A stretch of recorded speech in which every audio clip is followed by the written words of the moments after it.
Two of the most popular lures in bass fishing are the jig and the Texas rig. Both are great for catching bass and can look pretty similar, but depending on the conditions or your personal preference, you might pick one over the other. But which one is actually better? Today, we're putting them in a head-to-head challenge to find out. The rules are simple.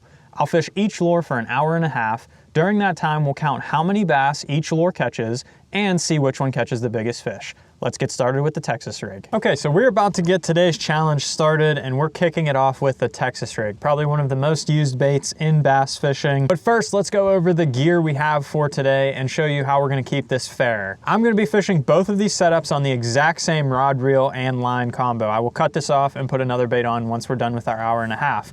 I have my Corrado MGL here, 7:4 to 1 gear ratio, 17-pound test fluorocarbon, and a Cashin Icon worm and jig rod, 7.3, medium heavy power, fast action. That's what we're gonna be fishing it on. It's basically your standard Texas rigging and jig rod. Now with the Texas rig, the way I have this set up, I have a bobber stop to a 3/8 ounce tungsten weight, and then a 3/0 extra wide gap hook, and we're gonna be fishing the same green pumpkin candy rage craw. So we're gonna fish a green pumpkin candy rage craw on the Texas rig.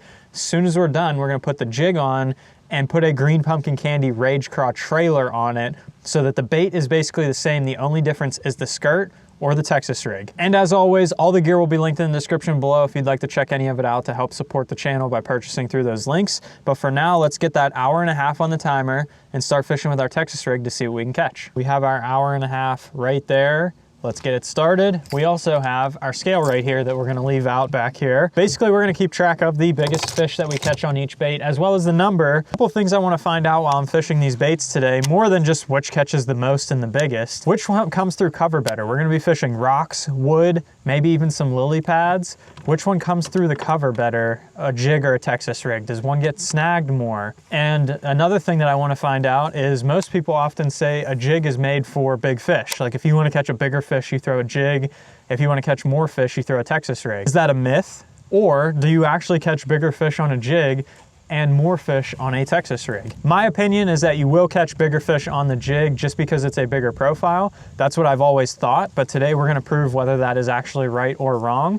And if you want, go ahead and play along. You can comment down below which one you think is going to catch the most, which one you think is going to catch the biggest, and ultimately which one's your favorite bait. I know me, I like a jig better than I like a Texas rig, but I think they have their own different purposes. If I'm fishing grass, milfoil, stuff like that, flipping cover, I'm going to a Texas rig. That's usually what I'm throwing. But if I'm throwing in wood like this, that's usually when I'm going to the jig. However, we already got hung up, so we're going to have to go get that, get it out, and get back to fishing.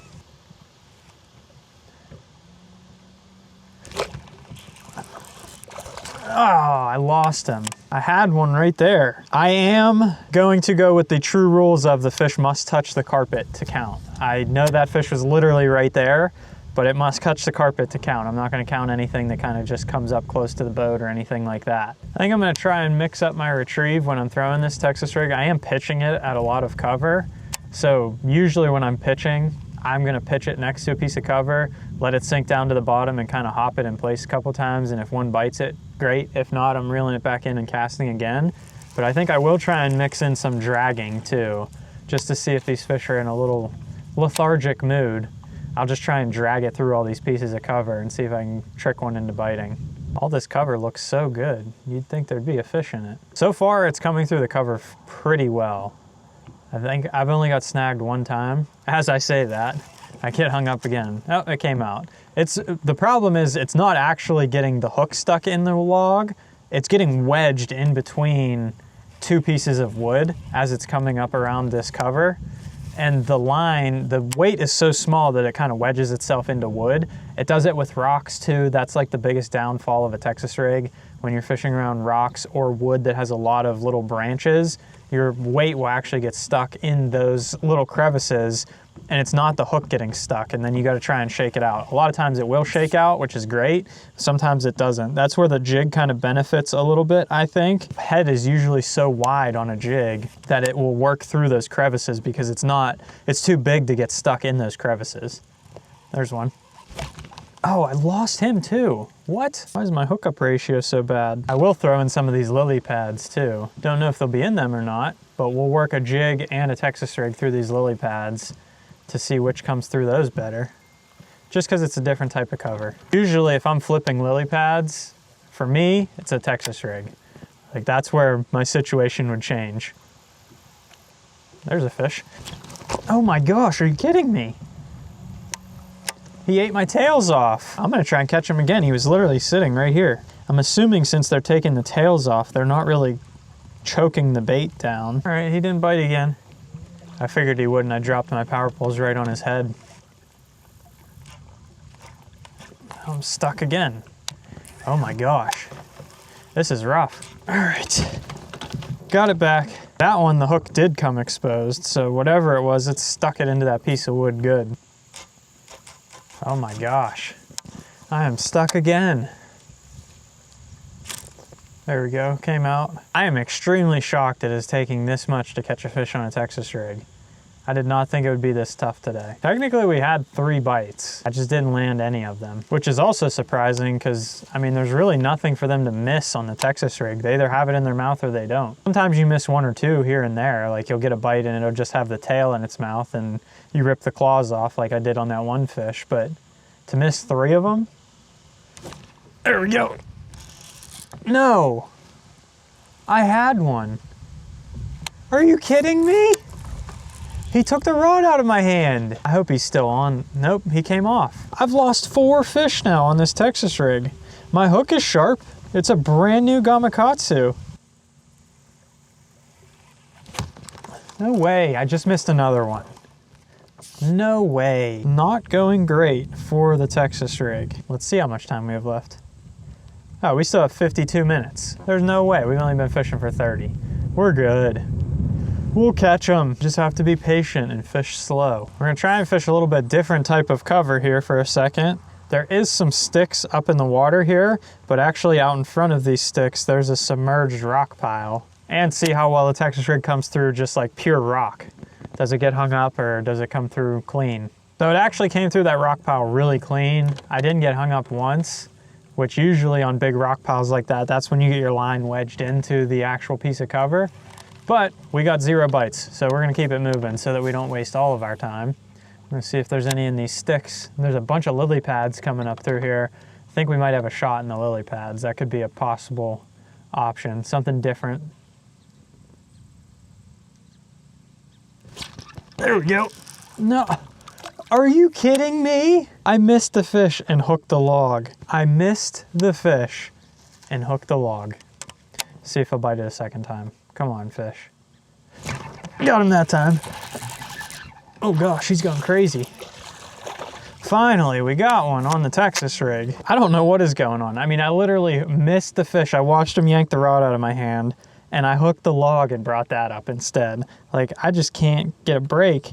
I had like 5 bites before we ever even hooked one, and then this one gets hooked so good, it's not coming off. That's fish number 1 for the Texas rig here. Hopefully we catch a few more than this, but it's a start. 1.14, not a bad one.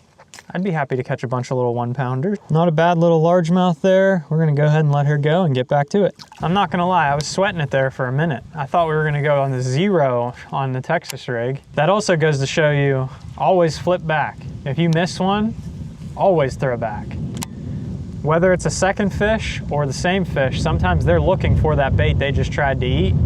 If you flip back, you can catch them a lot of the times. I mean, there's not another one in there, so that was the same fish that bit twice.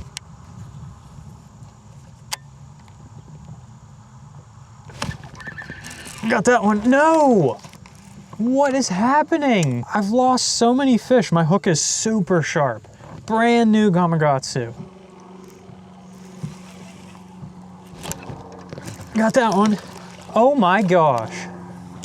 No way! I quite honestly don't even have an explanation for it. I have no idea what's going on. I mean, I let that one eat it for a while. I set the hook so hard my fluorocarbon buried into my spool, and he still came off. Unless the hook is too small, that's the only thing I can think of. But I got a 3/0 hook and a singular crawfish bait. That should be more than enough hook for these fish. Snagged again. This is not great, I'm not gonna lie to you. I did not expect it to go this way whatsoever. I didn't have any expectations, but I definitely didn't expect this. Like, you hardly ever lose fish on a Texas rig. There's nothing else for them to get except the bait. If they bite, it's in their mouth. They don't have hands. There we go. Go on. Second one on the Texas rig. Finally.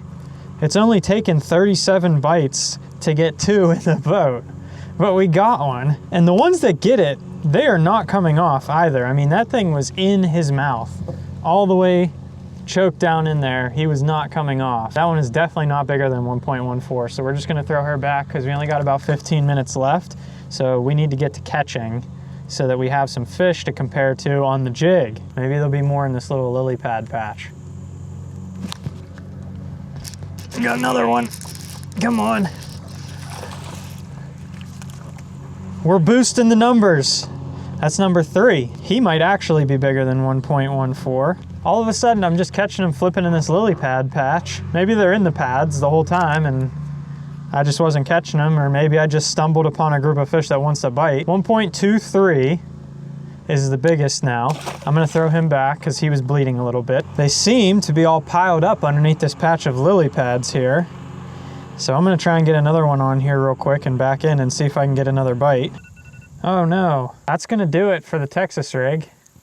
We came up with 3 fish. Our biggest one was 1.24 pounds.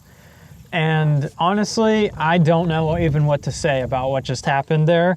We had no lack of opportunities. I mean, we literally had probably 10 bites. We should have had 10 fish because you usually don't lose them on a Texas rig. I suck at fishing apparently, but hopefully we're gonna tie a jig on and do much better. The one thing to note, it came through the cover amazing. Really, it only hung up a couple times in the wood, and it was mostly when it was wedging itself into the cracks and crevices. Same thing with the lily pads here. Those pad stems have a little cut in them and your line will get stuck in there. The bait's not actually getting stuck, it's the line getting stuck in there. So I would say it's extremely weedless. It worked through the cover as good as I thought a Texas rig would. I don't know how a jig will do. We're gonna compare it to the same types of cover because we're about to go fish it right now.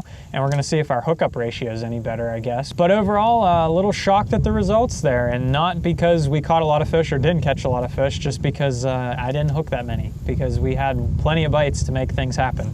But let's get this cut off and get a jig on and get our next hour and a half on the timer so that we can compare these 2 baits. And before we move on to fishing with the jig, if you could head down below and hit the subscribe button. Only 14% of you that watch the channel are actually subscribed, and I'm trying to reach that 100,000 subscriber mark. So if you could help me out with that goal, that would be greatly appreciated. But for now, let's get to fishing with the jig and see which one is better. So we got our jig all rigged up and ready to go, and we are going to get our next hour and a half started. So let's go ahead and put that on the timer here. Let's get it rolling.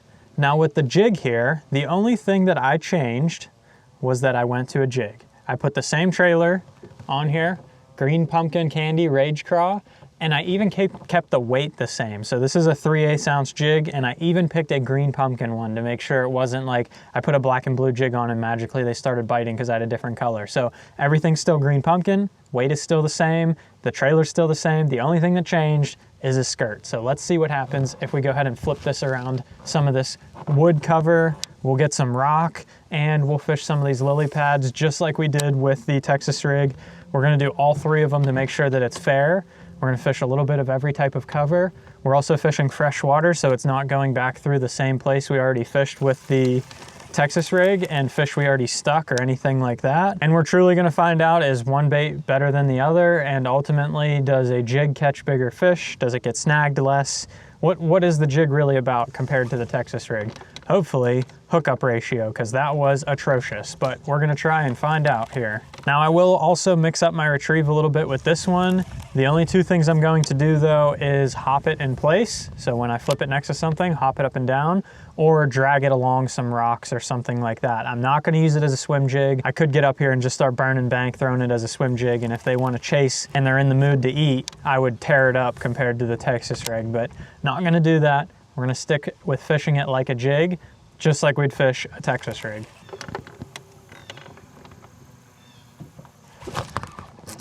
Got that one. Immediately, and made it in the boat.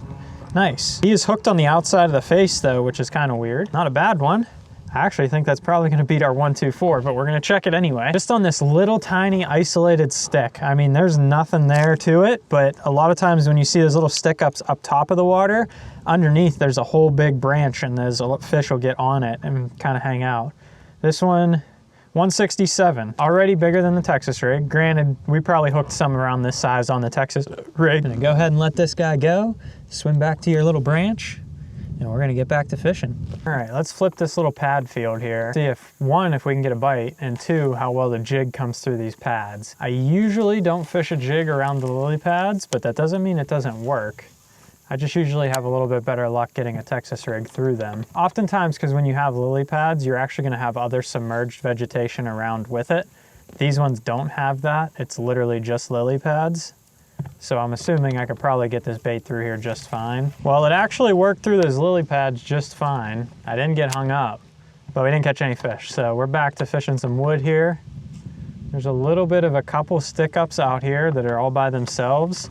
I'm gonna fish these real quick and then we're gonna get back up on the bank. All right, nobody on that. We're going back to the bank. Got this big laydown up here. Looks like it should have a fish in it. Ooh, I had a bite. I missed that one. While the number of fish I've caught is nowhere near the Texas rig so far, especially bite-wise, I've only had one little bite and then I caught that one. The amount of snags I'm getting is significantly less. I mean, I could throw through any of this wood and everything. It's coming right through it. I mean, fishing them side by side, I've never really done it before. It's significantly different how much less you'll snag with the jig over the Texas rig. Now, that is with an EWG hook. If you rig a Texas rig with a straight shank flipping hook, it can be equally as weedless. I mean, I've fished that through very heavy grass, punching in Florida. It comes through all that stuff, no problem. But using it as an EWG style, which was what most people do, including myself, not as weedless. It's actually more weedless to throw jig. I mean, it's working through all of this stuff up here. Got that one. That one was taking off with it. Come here, buddy. Oh my gosh. Look at how unhealthy, whoop, he fell off. Look at how unhealthy this fish looks. That thing is paper. How is he so skinny? Oh my gosh. I literally could see through that fish. We're gonna go ahead and throw him back. That's number 2. He came off as soon as he hit the deck, but it still counts. I got him up in the boat. The other nice part is you don't have to re-rig a bait every single time you catch a fish. I've caught 2 fish on the same jig and it's still going. Oh, I got a snag. My first one. Took about 30 minutes to get my first snag, which is actually not bad. I actually think I had a fish on there and I shook him off and pulled it into the log. Got it. All right, we're gonna try the jig on a rock pile here. We actually have an isolated one sitting right over here. We're gonna see how it works coming through that as well. That way we've tried all 3 covers with both baits, and if we catch a fish off this rock pile, we've caught fish on all 3 covers with both baits. They're pretty scattered out is the problem. There's kind of just fish everywhere. Like there's fish in the lily pads, there's fish on wood, there's fish on the rock, kind of making it tough to just pinpoint one area to fish. And we snagged the jig. Thought it was gonna work through there. Oh, it came out, okay. It came through the cover. Ugh. This rock pile is eating my jigs. There it goes, came out. There's one. Nope, missed him. I literally thought I was stuck in the rock pile and shaking it, and it was a fish on the other end just pulling. I shook it right out of his mouth. I'm struggling today. It is not my day. There's one. No way. How am I missing so many fish? And we're snagged again. This is unbelievable. Oh my gosh. That one broke. Grab another jig. Try again. Back in action. We got our jig all rigged up and ready to go. We're gonna see if we can actually catch a fish this time. I've had 2 bites and I've lost both of them off this spot. There's one. Got that one. Finally.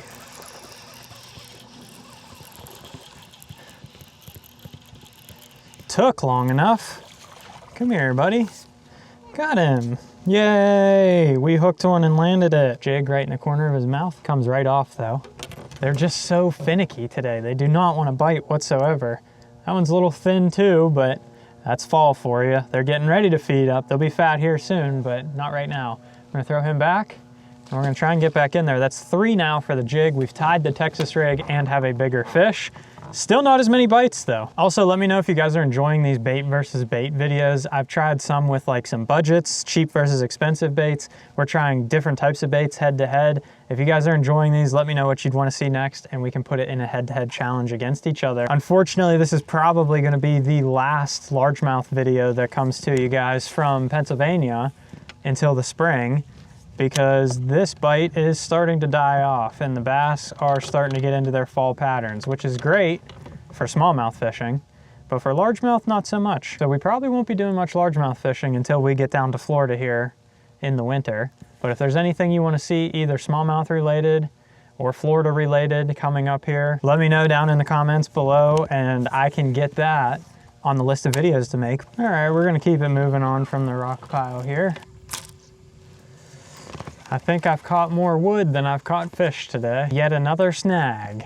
Let's see if we can get this one out. Yep, got it out. It's crazy, I literally get on the other side, it comes right out. It's just like wedging itself in the little crevices, whether it's the jig or the Texas rig. I will say, not every day is an amazing day of fishing, but at least I'm fishing. And the one thing with my videos, you guys know it for the ones that have been watching me for a while, I don't fake anything and I show it to you how it is. If I'm getting snagged and breaking off and losing a million fish, that's what you guys are gonna see, because it happens to everybody. Oh, yep, we were quickly running out of time. That's it. So even though we didn't catch that many fish, there are definitely some learnings from today's video. One, the jig and the Texas rig were fairly evenly matched. I mean, we literally caught 3 on each, and the biggest fish was a 1.68 and the other one was a 1.24. Those are pretty much the same fish to me. It's not like one caught a 4-pounder and one caught a 1-pounder. Now, today just might not have been the ideal day to fish either of these lures, and that cold front might have shut them down last night. But as for working the bait through cover, the jig works way better in wood. It definitely comes through better because of how wide the head is on this bait. So it works its way through the right cover if you're working in wood. Now, if you're working in grass, it doesn't work as well. Lily pads, it came through pretty easily, but there's no like extra grass with it. I still think that if you're fishing rocks and wood, a jig is the way to go. And if you're fishing grass and lily pads and occasionally some bushes or laydowns in the water, the Texas rig is the way to go. I don't think one gets more bites over the other. However, if you want to look at the fishing textbook, the jig says it gets less bites, but bigger fish, and the Texas rig says it gets more bites, but smaller fish. That is 100% true from what we found out today. I did get way more bites on the Texas rig. I got almost double the amount of bites on the Texas rig, and they happen to be smaller fish.